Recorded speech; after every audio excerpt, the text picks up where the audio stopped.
Bonjour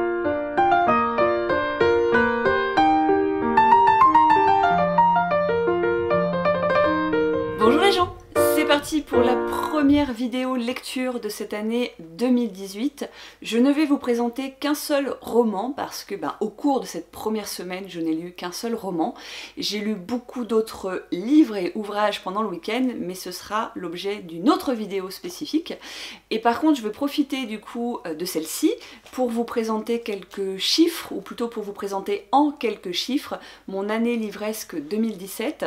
Je n'ai pas fait de bilan spécifique, je n'ai pas fait de mes top 10, coups de cœur, etc. Parce que finalement, l'année 2017 a été assez pauvre en véritable coup de cœur, c'est-à-dire de romans ou de livres qui vous prennent aux tripes, qui vous bouleversent. Enfin voilà, pour moi c'est vraiment ça le coup de cœur, ça va au-delà de la très bonne lecture. Et ça a été assez pauvre, donc c'est pas très grave, ça arrive, hein, c'est comme les crus pour le vin, il y a des bonnes années et des moins bonnes années.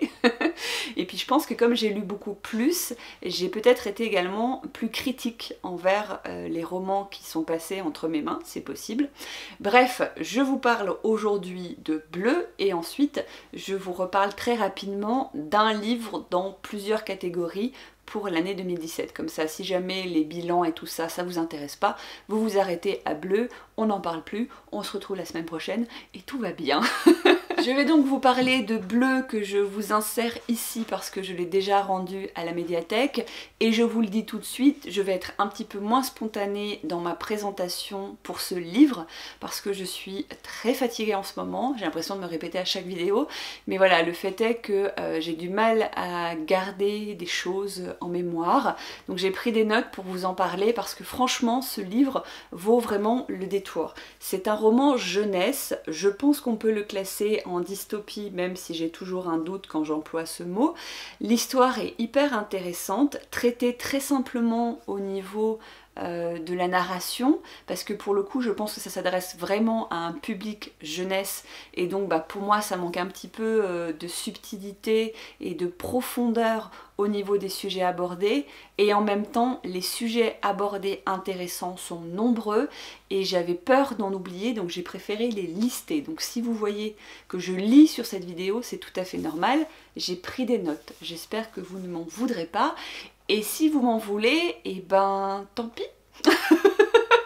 Donc de quoi parle ce roman? On est dans une société futuriste où la notion de souffrance a été éradiquée, ou en tout cas est sur le point d'être éradiquée, pardon, c'est-à-dire qu'il existe un organisme qui s'appelle le CED, le Centre d'éradication de la douleur émotionnelle, auquel n'importe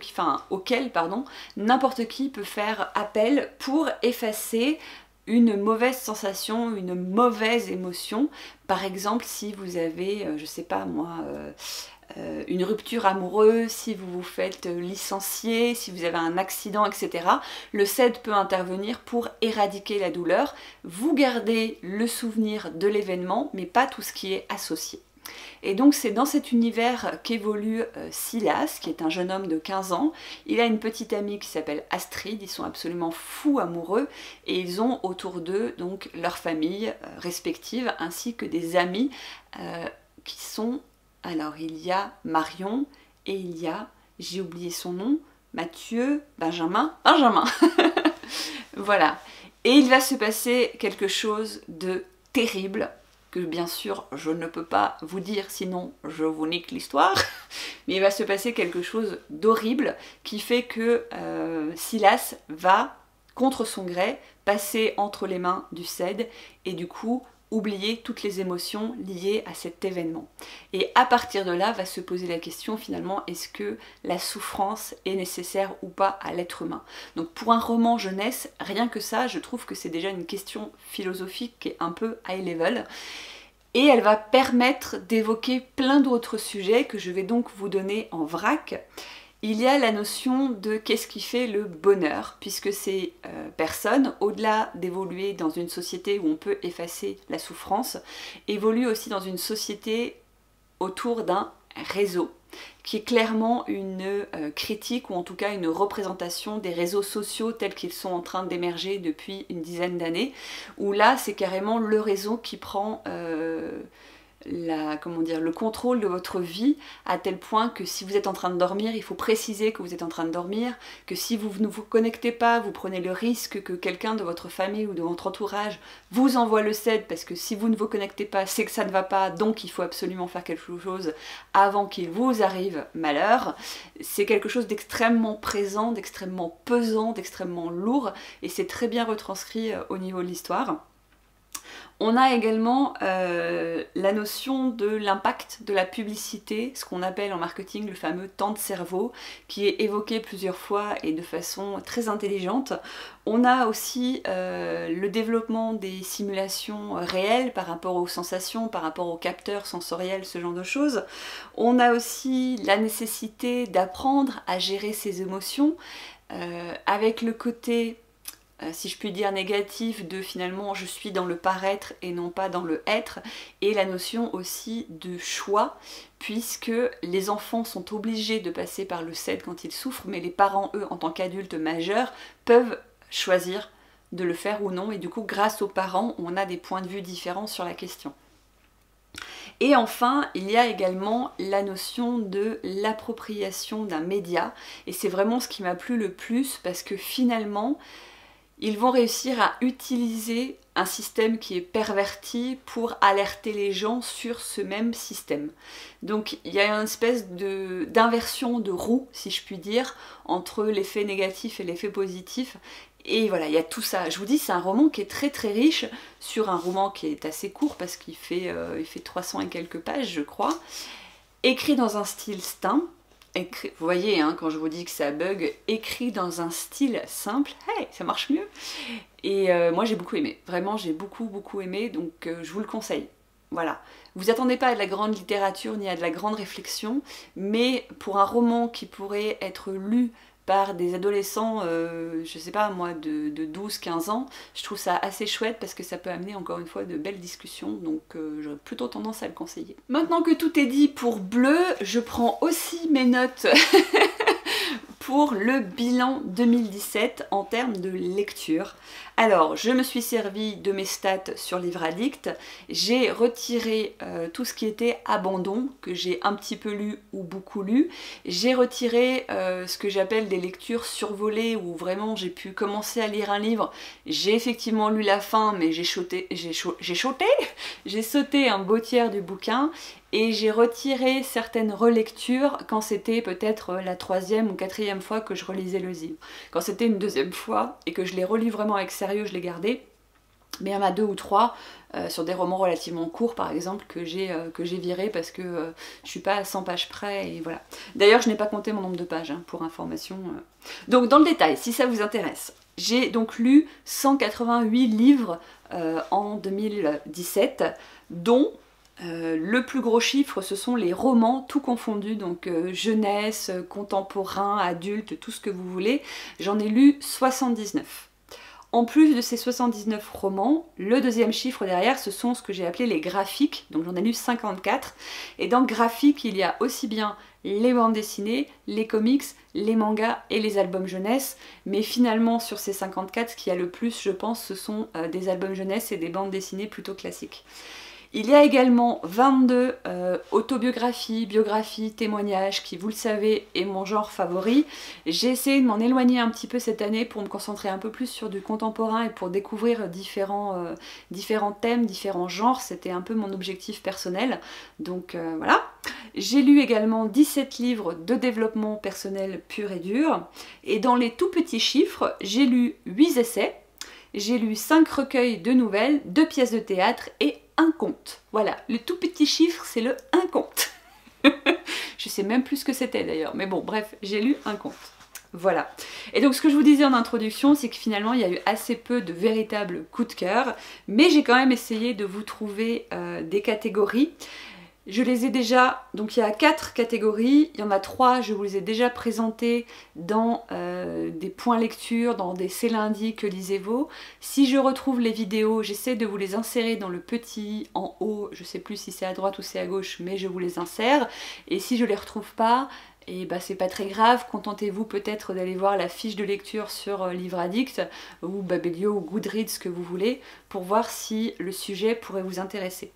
Donc catégorie coup de cœur, et c'est vraiment, ça a été un... C'est même pas un coup de cœur, c'est un coup de poing dans le ventre et dans mon âme. Dans la rubrique témoignage, ça a été Mes années barbares de Anne Lorient, qui est une autobiographie sur une femme qui a passé des dizaines d'années et je crois même toute sa vie dans les rues, sans domicile fixe, qui a été torturée, qui a été violée, qui a été battue, qui est allée de foyer en foyer, qui a fait un nombre incalculable de kilomètres pour essayer de sauver sa vie, qui a vécu dans des conditions voilà, j'ai même pas les mots, quand j'y repense, ça m'a vraiment tordu le ventre. Alors, est-ce que je peux parler d'un coup de cœur parce qu'il m'a marqué? Oui. Est-ce que je vais le relire? Absolument pas. C'est le genre de lecture qui vous marque à vie, mais vous savez que vous ne remettez jamais le nez dedans, quoi. Donc, mais ça m'a mis vraiment un coup parce que je n'avais pas conscience de ce que pouvait traverser une femme dans la rue. Je pouvais l'imaginer, je pouvais me dire que c'était pas facile, que c'était pas simple, c'est sans doute plus compliqué parce que je pensais par exemple ne serait-ce qu'aux problèmes d'hygiène, ce genre de choses, mais ça va beaucoup plus loin que ça et elle mérite d'avoir également plus de visibilité et c'est pour ça que derrière, peu de temps après, j'avais fait une vidéo sur Je soutiens et je vous avais parlé d'une association qui est à Bordeaux ou près de Bordeaux qui s'appelle Féminité sans abri, qui a d'autres antennes en France et j'espère qu'il y a d'autres organismes ou d'autres associations qui font ce type de travail aussi pour soutenir les femmes dans la rue parce que c'est absolument... voilà quoi, ça sert même à rien que j'en parle, essayez de découvrir ça par vous-même. En termes de romans, et je pense que ça s'était largement vu quand j'avais fait mon point lecture, je vous parle de Poussière d'homme de David Lelay-Hello, qui est une histoire d'amour absolument hallucinante, qui est belle, qui est magnifique, dans un texte qui est extrêmement travaillé, d'une finesse, d'une poésie, où l'amour et les sentiments mais transpirent à chaque mot. Ce livre m'a bouleversée et là pour le coup c'est vraiment un coup de cœur et clairement il ne quittera jamais ma bibliothèque et clairement je le relirai encore et encore je pense. Ça a été très dur pour moi parce que je l'ai lu peu de temps après mon diagnostic et qu'il est aussi question de maladie dans ce livre et je ne le savais pas, donc quand je l'ai commencé j'ai dû le reposer parce que c'était trop dur pour moi à l'époque, mais il est splendide. Franchement, si vous devez lire une histoire d'amour, une déclaration d'amour une fois dans votre vie, de mes connaissances et de ce que je me souviens de toutes mes lectures, ce serait celui-là pour l'instant. Au niveau développement personnel, je vous en ai parlé il n'y a pas très longtemps, même si je ne suis pas rentrée dans les détails, il s'agit de Écrivez un roman en 30 jours de Chris Batty, donc qui est l'organisateur, le créateur du NaNoWriMo. J'avais son livre en e-book depuis, je pense, presque 2 ans. J'avais jamais pris le temps de le découvrir. Je l'ai lu 2 jours avant de commencer le nano. Ça a été un coup de pouce extraordinaire. Je suis sûre et certaine que c'est grâce à ce bouquin que j'ai pu réussir mon nano. Il n'a rien d'exceptionnel au niveau vous apprendrez rien en termes de structure, etc. Mais alors il a une comment dire, ah, j'arrive pas à trouver mon mot, une façon de vous déculpabiliser, de rendre ça drôle, de rendre ça amusant, fun, challenge, défi, pas prise de tête, lâcher prise, etc. Qui était extra, qui était absolument ce dont j'avais besoin à ce moment-là. Et pareil, je vais sans doute le relire parce que pour le coup je vais le relire par petits bouts, ne serait-ce que quand je vais passer en phase révision pour mon prochain roman, ne serait-ce que parce qu'il y a plein de conseils qui m'ont fait rire, et il est déculpabilisant, c'est le premier mot qui me vient, il rend l'écriture beaucoup plus facile, beaucoup plus accessible pour qui aurait envie de s'amuser. Donc si vous avez un projet d'écrire, même ne serait-ce que pour vous, ne serait-ce que pour tenter l'aventure, allez-y, vraiment allez-y. Et la dernière catégorie, ça va être la catégorie bande dessinée, et là on va jouer à un jeu très drôle, c'est que je vais vous en parler grâce à mes petits post-it. Vous allez comprendre pourquoi c'est drôle. Ce sont des post-it que j'avais collés sur les volumes de la BD en question, parce que quand je l'ai lu, j'ai trouvé ça tellement génial que je me suis dit je dois lui dédier une vidéo. Et le temps a passé et je ne l'ai pas fait, et aujourd'hui, à part vous dire que j'ai adoré la BD, je ne me souviens absolument pas de tout le détail, un peu comme pour Bleu tout à l'heure, de ce que j'ai pu penser des thèmes qui étaient abordés, mais j'ai trouvé ça génial, génial, génial. Il s'agit de Couleur de peau miel de Jung, qui est une BD en 4 tomes dans les médias. Je crois qu'il va y en avoir un 5e. Mais ça n'a pas d'importance que la série ne soit pas finie, vous pouvez même lire que les 3 premiers, le 4e était un petit peu moins intéressant à mon sens, mais c'est une BD extraordinaire autour de l'adoption, de toutes les différentes facettes qu'il peut y avoir dans l'adoption, de comment est-ce qu'on vit ça de l'intérieur, de l'extérieur, avec un humour qui est aux petits oignons, quelque chose d'assez cynique par moments, très humour noir. Je me suis régalée du début à la fin. Je ne me rappelle pas comment j'ai pu connaître cette BD, je ne sais pas si quelqu'un en avait déjà parlé, je ne sais pas si je l'ai vu passer sur Booktube ou sur Livre Addict, ou si j'ai juste, je sais pas, été attirée par la couverture quand je suis passée à la médiathèque. Mais voilà ce que j'en ai écrit. Et là pour le coup, je vais rien vous inventer, je vais vous lire ce qu'il y a sur les petits papiers. Pour le tome 1, je vous mettrai les couvertures à chaque fois parce que bien évidemment je ne les ai plus. Pour le tome 1, j'avais écrit les différentes dimensions de l'adoption, toutes les questions qu'un enfant peut se poser, la situation politique et économique par rapport au pays d'adoption, le fait que certains enfants se sont retrouvés à l'adoption alors même que leur famille était peut-être encore vivante quelque part et qu'on ne leur a pas forcément demandé leur avis. Ça c'est hyper important aussi. C'est un tome qui était très complexe et la notion de la relation au père et à la mère, donc à la famille d'adoption, tout en ayant encore dans le cœur l'envie de retrouver, donc pour le cas de Jung, sa maman. Pour le tome 2, j'avais mis tome qui aborde les différentes facettes de son adolescence avec différentes personnalités, le rebelle, le cruel. C'était apparemment un enfant qui était assez difficile, qui aimait être méchant pour être méchant. Il y a toute la question de la sexualité par rapport aux filles, la découverte aussi. Je l'ai trouvé un peu moins présent émotionnellement. C'est vrai que je me souviens que autant j'avais été percutée par le tome 1, autant le tome 2 était un petit peu plus difficile. Et puis après, j'ai écrit des trucs en tout petit où j'arrive pas à me relire. La blessure de l'abandon aussi, qui était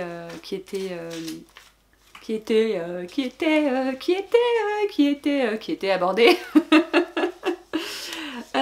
Pour le tome 3, alors j'ai appris qu'a priori il y avait un film qui avait été fait ou qui était en projet et il y a toute une notion d'histoire par rapport au fait, oui c'est ça y est je me souviens, c'est que dans le tome 3 me semble-t-il il retourne pour la première fois dans son pays d'origine pour justement faire un film autour de lui, autour de, on va dire, ses retrouvailles avec ses racines, avec son pays, etc. À savoir qu'il est très, très attiré de mémoire par le Japon, donc qui n'est pas son pays d'origine, et il préférait commencer à aller dans d'autres pays d'Asie pour finir par retourner véritablement chez lui, comme s'il tournait un peu autour d'une matrice sans jamais se plonger au cœur de celle-ci, parce que c'était trop douloureux pour lui. Dans le tome 3, il y a également beaucoup moins de dialogue, beaucoup plus de dessins, sur la relation qu'il aurait pu avoir avec sa maman. Il a un souvenir assez diffus d'elle et du coup ça revient régulièrement, il y a vraiment une blessure d'abandon. Et ce que je n'ai pas dit aussi, c'est que tout au long du livre, là où je disais qu'il y avait beaucoup de sarcasme et un petit peu d'humour noir qui me faisait rire, c'est la difficulté d'être un enfant différent physiquement, puisqu'il est asiatique, avec en fait en face de lui des blancs, sachant qu'il a été adopté par des Belges, si je ne me trompe pas, et son agacement à être traité de Shintok alors qu'il n'est pas Shintok, je crois qu'il est coréen si je me souviens bien, et du coup il parle voilà de Coré-tok, ou quelque chose comme ça, ou Viet-tok, enfin il fait des jeux de mots un peu, vous voyez, assez absurdes, qui à la fois mettent mal à l'aise parce que c'est vrai qu'on fait souvent des... Enfin, on fait souvent. Il arrive que l'on tienne des propos racistes sans même forcément s'en rendre compte, ce qui est assez dramatique, mais fort heureusement on apprend petit à petit. Mais voilà, pourquoi les Chinois, pourquoi les Shintok, pourquoi sous prétexte que vous êtes couleur de peau miel, il y a un seul mot qui vient, donc voilà, il en parle aussi très très bien dans sa BD. Et le truc qui est extraordinaire par rapport à cette différence, c'est que ce qu'il explique, c'est qu'au final, il se retrouve à être étranger en étant adopté en Belgique, mais il se retrouve aussi étranger en étant en Corée, parce que comme il ne connaît pas ses racines et il ne connaît pas les coutumes typiques, les traditions, etc., quand il est en Corée au milieu des Coréens, eh bien on le prend pour un Belge. Et c'est assez extraordinaire, j'avais jamais pensé moi personnellement à ce revers de médaille où finalement oui on se dit physiquement quand on est différent les gens posent plein de questions et ça peut être extrêmement mal à l'aise. Et en fait, au final, même quand on n'est pas différent physiquement, il y a autant de questions qui peuvent mettre mal à l'aise, mais par rapport à d'autres thématiques. Et c'est très très enrichissant de penser à tout ça grâce à cette BD. Et alors dans le tome 4, ce qui est assez intéressant, c'est que d'un côté, ça fait plusieurs années qu'il n'a pas vu sa mère adoptive, et il voudrait l'interviewer, il voudrait discuter de certains points avec elle, puisqu'elle était assez sévère. Il a eu une éducation assez stricte, et du coup, cette éducation stricte associée au fait qu'il était un enfant adopté dans une famille, il faut le savoir, d'autres enfants adoptés qui ont pas forcément bien tourné, si je puis dire, l'a amené à se poser beaucoup de questions, et il veut pouvoir poser toutes ces questions à sa maman.